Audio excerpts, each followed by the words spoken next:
In the continuing series on tips for project management, we touch upon the topic of the managerial profiling.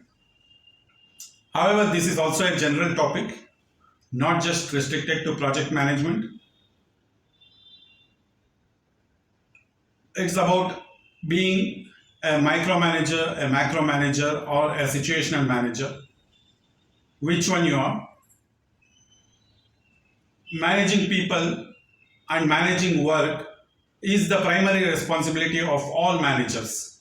Hence, managers need to have at their fingertips timely, relevant, and accurate information to be in a position of moral authority in their organization. How much information is to be given to who and when is what one must be aware of.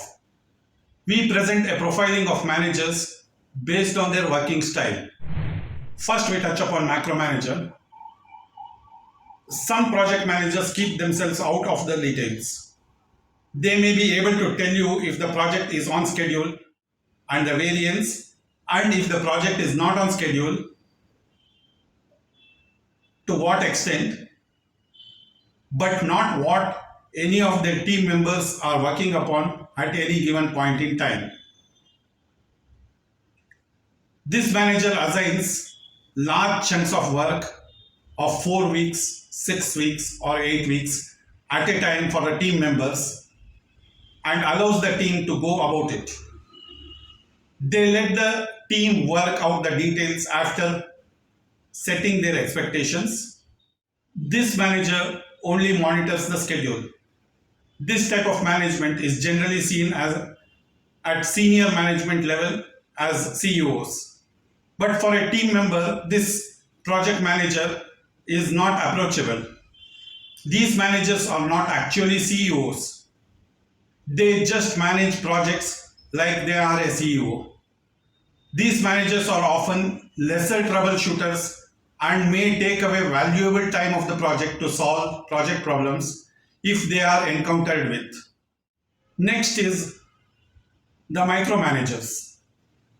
Some managers are on top of the people all the time, asking them how things are going, offering help, sometimes unsolicited, to resolve even minor problems, assigning or delegating some of their work to other team members if they are lagging. They assign work in small daily chunks of work, or sometimes a week or two, and ask for status updates daily. In critical work, they monitor even hourly if it necessitates.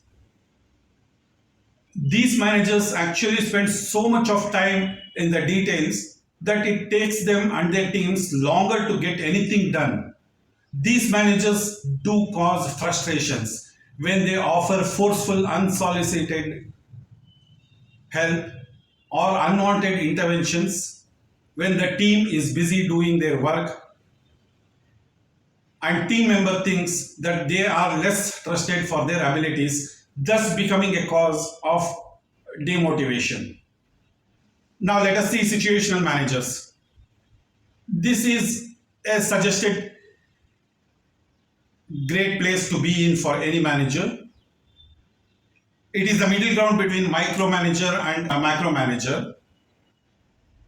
This manager types balance both the extremes, and importantly, they prevent the situation when they have to reach either of the extremes and don those roles depending on the situation.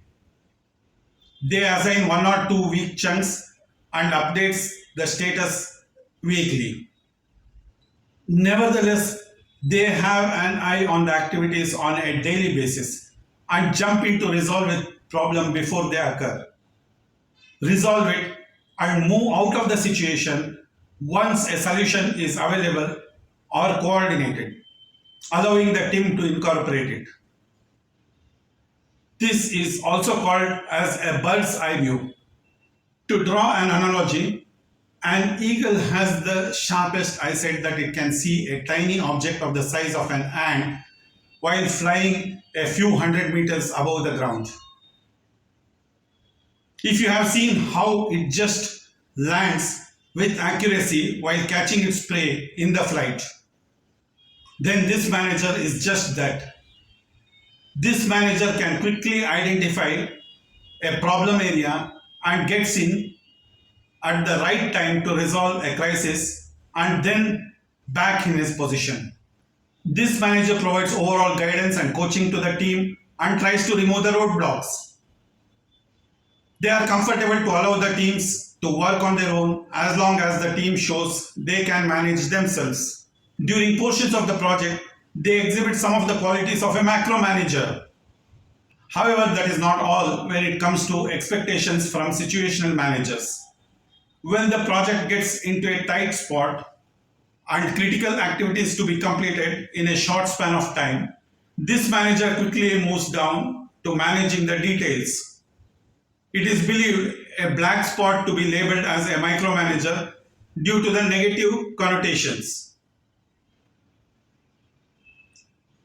For example, when the customer involvement is high in the ending phase of a project, the team is working closely on their task and needs someone to help to coordinate their activities and deal with the customer objections.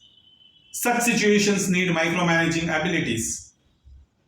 This is a time you are micromanaging on purpose because the situation requires more frequent information. Your team may call you a micromanager and that's okay. Tell them you agree, but that at this point in the project, you need to be monitoring events more closely. I explained above about the bird's eye view in a project, taking an analogy of an eagle. Let me explain to you another. When you read a book keeping inches close to your eyes, you can read one character at a time or at the most one word at a time. But when you read the same book a couple of feet away from your eyes, you are able to read a line and a sentence.